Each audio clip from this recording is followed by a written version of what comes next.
Est-ce que Abu Bakr et Omar peuvent se tromper? Naam, bien sûr qu'ils peuvent se tromper. Pourquoi? Car ils ne sont pas infaillibles. Celui qui est infaillible, c'est le prophète Mohammed sallallahu alayhi wa sallam. Il ne prononce pas sous l'effet de la passion. Ceci est une révélation qui lui est révélée. Après lui, Abu Bakr s'est trompé. Bien sûr, Abu Bakr s'est trompé. Radiyallahu anhu. Il était le plus savant de cette communauté, le meilleur de cette communauté et le plus savant. Omar s'est trompé, Omar s'est trompé. Il était le plus savant après Abu Bakr et le meilleur de cette communauté après lui. Et autre que parmi les compagnons se sont trompés.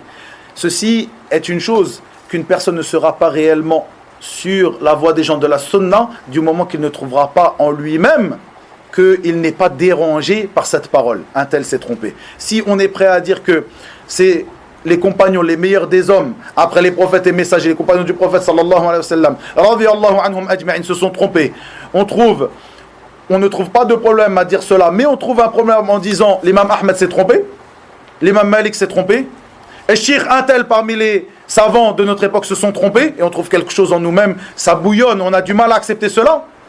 Où est la véracité de nos propos lorsque nous disons que nous sommes sur la voie des gens de la sunna, nous sommes sur la voie de as-salaf as-salih, alors que nous trouvons un mal dans cela? Un tel s'est trompé. Il s'est trompé.